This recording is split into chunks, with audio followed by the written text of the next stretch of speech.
지난달 26일 김홍일 전 의원이 별세했습니다. 김대중 전 대통령의 아들보다는 군사 독재 정권 시기 민주투사로 삶의 궤적을 그렸는데요. 그 대가는 모진 고문과 후유증인 파킨슨 병이었습니다. 내일은 5.18 민주화운동 39주년입니다. 5.18 민주화운동과 김대중 내란 음모 조작 사건을 비롯해 박종철 군 고문치사 사건까지 우리 현대사는 고문으로 얼룩졌죠. 최유진 기자가 고문의 망령을 걷어내는 길로 안내합니다. 여기 좀 봐주시오. 총 맞았더라.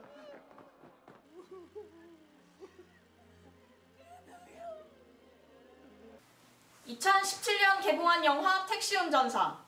1200만 명이 넘는 관객이 관람했는데요. 1980년 5월 광주 민주화운동의 참모습을 시민 입장에서 다뤄 호평을 받았습니다. 영화는 계엄군의 무자비한 진압에 죽거나 다치는 시민들 모습을 생생하게 묘사합니다. 광주에서 민주주의가 짓밟히는 동안 서울에서는 어떤 일이 벌어졌을까? 서울 남산 예장 자락에 나와 있습니다. 시민들이 편안하게 산책하고 운동도 하는 휴식 공간인데요. 지난날 아픈 현대사가 스며있는 장소입니다. 과거 악명 높던 중앙정보부와 국가안전기획부가 이곳 지하에 고문실을 뒀습니다. 현재 이곳은 서울 종합방재센터로 쓰이는데요.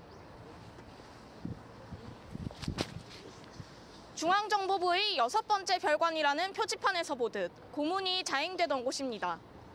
39년 전 오늘 이곳에서 김홍일 전 의원은 고문을 견디다 못해 시멘트 바닥에 머리를 박으며 자살을 시도한 것으로 알려져 있습니다. 이때 고문 요원들은 치료는커녕 가혹행위를 지속했고요. 목과 허리를 다친 김 전 의원은 파킨슨 병을 얻어 중년에 휠체어, 말년에 누워 지내다 생을 접습니다. 군사정권은 5.18 민주화운동을 김대중이 주모했다는 허위 자백을 고문으로 받아냅니다. 김대중 내란 음모 조작 사건 당시 군사정권은 고문을 얼마나 저질렀을까? 수용자 44명이 증언한 고문 사례는 총 416건, 1인 평균 9.5회의 고문을 받았습니다.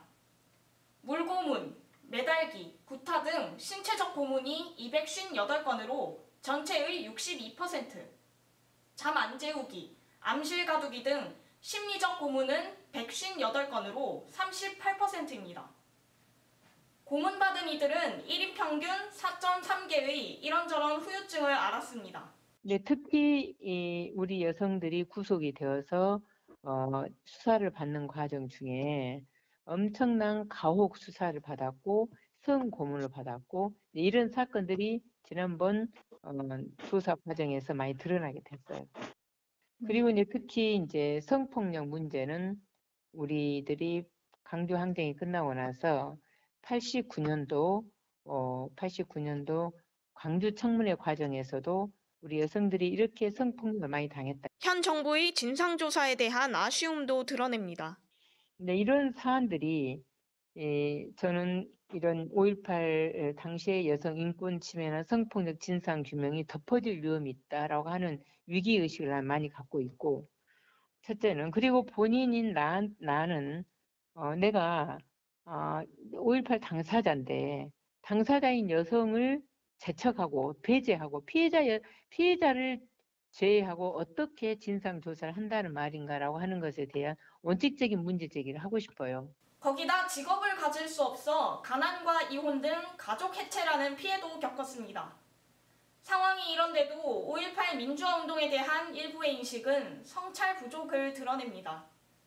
자유한국당 이종명 의원은 폭동인 5.18이 민주화운동으로 변질됐다고 말하고, 같은 당 김순례 의원은 5.18 유공자라는 괴물 집단으로 표현합니다. 김진태 의원도 5.18은 우파가 결코 물러서면 안 되는 문제라고 주장해 비판받습니다. 미군 정보관으로 활동했던 김용장 씨의 그런 증언으로도 나와 있지만 말하자면 북한군이 투입된 것이 아니라 사실은 한국군 특수부대가 투입돼 가지고 광주에서 이 공작을 일으켰다. 말하자면 북한군의 투입 등과 같은 가짜 뉴스를 만들기 위한 조작 공작을 했다는 사실들이 지금 뭐 밝혀지고 있고, 물론 저 조사를 통해서 확인돼야 되겠지만, 뭐 이거는 거의 아마 너무나 구체적이고 이른바 그 확실시되는 수준의 그런 그 증언들이 나오고 있는 상황이기 때문에 더더욱 그 자유한국당의 국회의원들이 나서서 그렇게 5.18 영령들을 모독하는, 이런 또 한국 민주주의를 부정하는 이런 부분들에 대해서는 용납할 수 없는 그런 폭거다, 이렇게 생각합니다. 그럼 제야검을 김종태 고문받다 죽다 그렇게 신문에 날 것 같지? 네 몸뚱아리에도 총알 몇 발 박아서 휴전선에 갖다 버리면은 너는 김일성이 만나러 가다 군발이 총에 맞아 뒤진 게 되는 거야. 김근태 전 보건복지부 장관의 수기를 토대로 만든 영화 남영동 1985입니다. 민주화 청년운동연합에서 활동한 김근태를 군사정권은 간첩으로 조작해 고문합니다. 이곳은 옛 치안본부 남영동 대공분실입니다. 지금은 민주인권기념관으로 바뀌었는데요. 김근태 전 장관은 이곳에서 23일간 하루 5시간에서 6시간씩 고문을 당했습니다. 욕조에 머리를 넣는 물고문, 온몸을 전선으로 묶는 전기고문, 인간으로 감내하기 힘든 만행을 견뎌야 했습니다.